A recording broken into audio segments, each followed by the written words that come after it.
Salve, Bapak Ibu Pukaters terkasih. Bersama saya, Grace. Hari ini kita akan merenungkan ayat kitab suci dari Kolose bab 3 ayat 23. Sebelumnya, mari kita buka dengan tanda kemenangan. Dalam nama Bapa dan Putra dan Roh Kudus. Amin. Sabda Tuhan dari Kolose 3 ayat 23. Apapun juga yang kamu perbuat, perbuatlah dengan segenap hatimu, seperti untuk Tuhan dan bukan untuk manusia. Renungan kali ini saya beri judul Pekerjaanku sebagai bentuk pelayananku.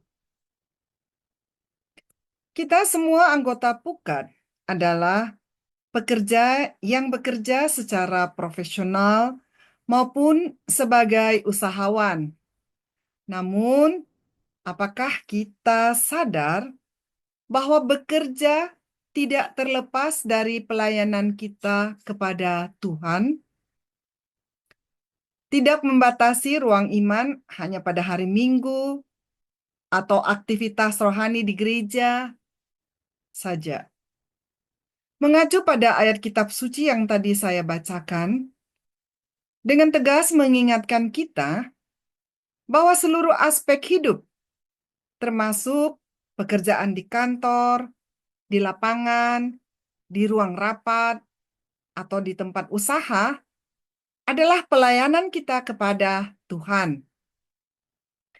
Menjadi dokter, pengacara, pengusaha, pegawai, ataupun pimpinan perusahaan bukanlah sekedar pilihan karier.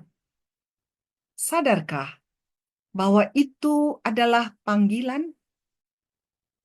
Dalam panggilan, kita diundang untuk menghadirkan nilai-nilai Kristiani, di antaranya kejujuran, integritas, pelayanan, dan belas kasih.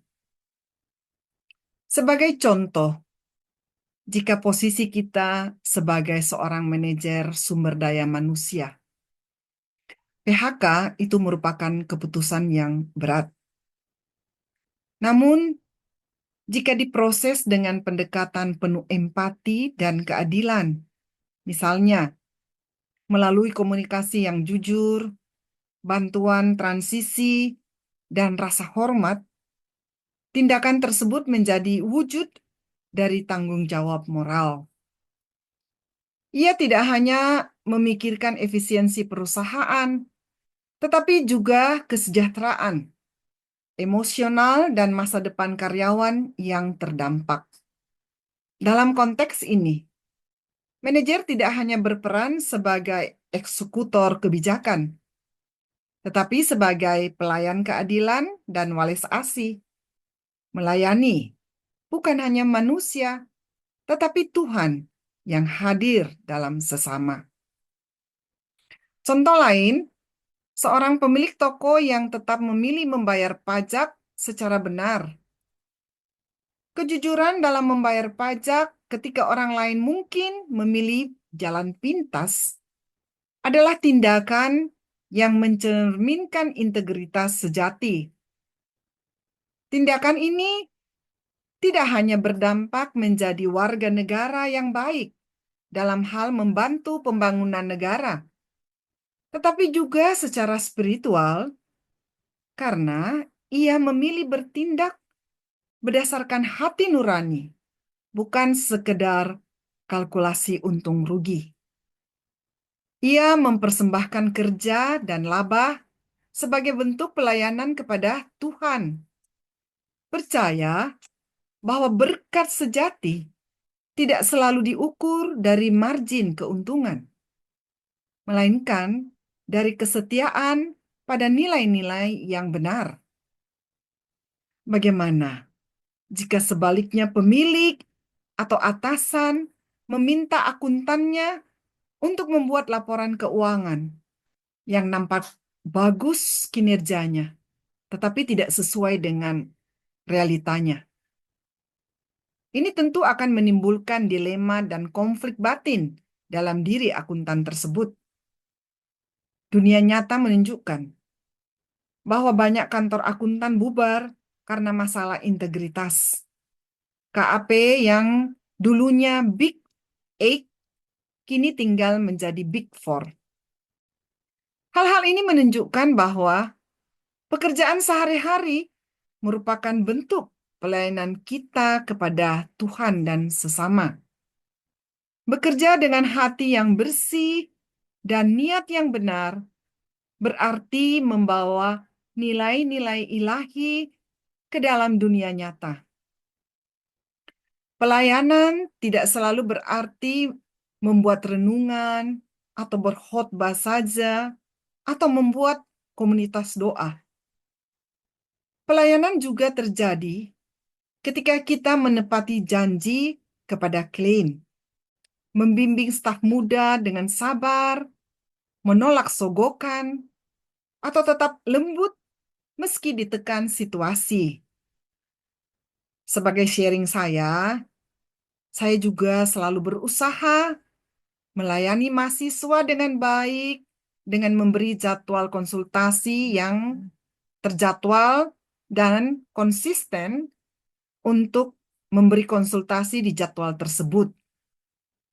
Konsisten juga mengajar di jadwal yang telah ditetapkan, tidak berubah-berubah, dan mengajar juga sesuai dengan yang sudah direncanakan dari awal yang disampaikan pada pertemuan awal, yang bisa mengarahkan mahasiswa untuk belajar. Nah, ini semua ketika kita bekerja seperti untuk Tuhan, seluruh dunia kerja menjadi ladang pelayanan. Bapak Ibu Pukaters, sebagai bahan refleksi, mari coba menjawab pertanyaan berikut. Pertama, apakah saya memandang pekerjaan saya sebagai panggilan Tuhan? Kedua, di titik mana saya bisa lebih menghayati pekerjaan saya sebagai bentuk pelayanan kasih? Terakhir, bagaimana saya dapat menjadi saksi Kristus di tempat kerja saya? Sebagai penutup, Bapak Ibu kita tutup dengan doa. Mari kita berdoa.